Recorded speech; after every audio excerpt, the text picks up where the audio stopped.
সুপ্রিয় দর্শক আসসালামু আলাইকুম, ওয়েলকাম মাই চ্যানেল। কেমন আছেন সবাই? আশা করি সবাই ভালো আছেন। যে যেখানে আছেন সুস্থ আছেন, নিরাপদে আছেন। যে যেখান থেকে ভিডিওটি দেখতেছেন দেশ ও দেশের বাহিরে, শুরুতে একটা লাইক দিয়ে ফুল ভিডিওটা দেখার অনুরোধ রইল। আজকে আমি আপনাদের সাথে শেয়ার করব খেজুরের গুড়ের পায়েস। আমরা অনেক সময় অনেক ধরনের পায়েস রান্না করি, চিনি দিয়ে রান্না করি, গুড় দিয়ে রান্না করি। যেটা দিয়ে রান্না করি না কেন, খেতে কিন্তু খুবই ভালো লাগে। অনেকে অনেক ধরনের রান্না করে, কিন্তু এক একজনের কাছে এক একটা মজা ভালো লাগে।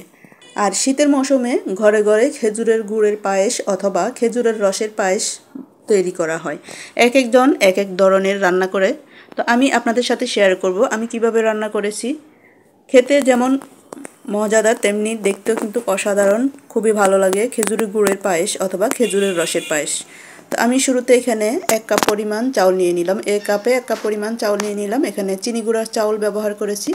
আপনারা আপনাদের পছন্দ মতো চাউল ব্যবহার করতে পারেন, পোলাও চাল।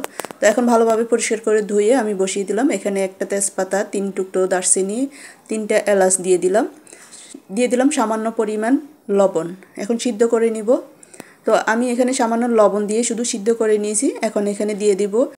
এখন দিয়ে দিব লিকুইড মিল্ক। আমি আগে থেকে জাল করে ঘন করে রেখেছি। সাথে দিয়েছি 1/2 কাপের মতো গরুর দুধ, একসাথে ভালোভাবে জাল করে রেখে দিয়েছি। এখন সবটা একসাথে মিক্সড করে নিয়েছি।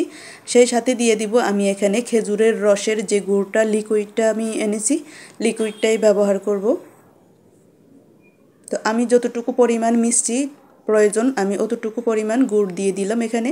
এখন ভালোভাবে বলক আসলে আমি নামিয়ে নিব। যেহেতু চাউলটা আগে থেকে সিদ্ধ হয়ে গেছে, এখন আমি শুধু নেড়েচেড়ে এখন দিয়ে দিব নারকেল। আমি এখানে একটা নারকেলের অর্ধেক নারকেল দিয়ে দিলাম। নারকেলটা দিয়ে ভালোভাবে বলক আসলে আমি নামিয়ে নিব। আমার প্রায় হয়ে গেল, এখন আমি নামিয়ে নিব। নামিয়ে এখানে আমি ডেকোরেশন করার জন্য এখানে দিয়ে দিলাম খেজুর দিয়ে দিয়েছি, নারকেল আর সাথে দিয়েছি চীনাবাদাম, কাজু বাদাম দিয়ে ডেকোরেশন করে নিয়েছি। তো আমার তৈরি হয়ে গেল খেজুরের গুড়ের পায়েস। খেজুরের গুড়ের পায়েস অথবা খেজুরের পায়েস দেখতে কিন্তু খুবই সুন্দর হয়, কালারটাও সুন্দর হয়, খেতেও কিন্তু ভালো লাগে। তো আমার হয়ে গেল। আমার এই রেসিপিটি আপনাদের কেমন লাগলো? যদি ভালো লেগে থাকে লাইক, কমেন্ট, শেয়ার করতে ভুলবেন না। আর এই গুড়ের পায়েস খেতে খুবই ভালো লেগেছে, খেতে খুবই অসাধারণ হয়েছে। আমি একটু দেখিয়ে দিচ্ছি দেখতে কেমন হয়েছে। একটু চামচের সাহায্যে আমি একটা বাটিতে নিয়ে আপনাদেরকে দেখিয়ে দিচ্ছি। তো আমার রেসিপিটি যদি আপনাদের ভালো লেগে থাকে লাইক, কমেন্ট, শেয়ার করবেন, পাশে থাকবেন। আর যারা ফেসবুক থেকে দেখতেছেন ফলো দিয়ে পাশে থাকবেন। আর যারা ইউটিউব থেকে দেখতেছেন সাবস্ক্রাইব করে বেল বাটনটি অন করে দিবেন। যখন আমি ভিডিও ছাড়বো আপনাদের কাছে পৌঁছে যাবে। তো সবাই ভালো থাকবেন, সুস্থ থাকবেন। পরবর্তী যে কোনো রেসিপি, যে কোনো ভিডিওতে আবার দেখা হবে। দেখুন আমি দেখিয়ে দিচ্ছি কতটুকু সুন্দর হয়েছে আর লোভনীয় হয়েছে, খুবই ভালো লেগেছে। তো সবাই ভালো থাকবেন, সুস্থ থাকবেন। আবার দেখা হবে আগামী ভিডিওতে।